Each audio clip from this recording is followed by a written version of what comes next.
ভারতবাদী প্রভাব এবং স্বার্থের কাছে।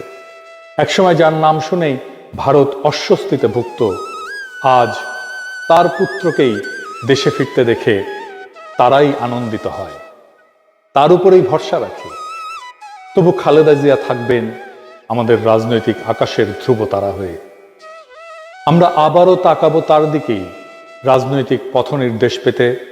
রাজনৈতিক দিক চেতনা হারালে আমরা আবারও স্মরণ করব এই মহাপ্রাণ, এই মহীয়সী নেতৃত্বের অটলতাকে। এই বিদায় অশ্রু দিয়ে নয়, এই বিদায় জানাতে হয় বুক ভরা গর্ব নিয়ে।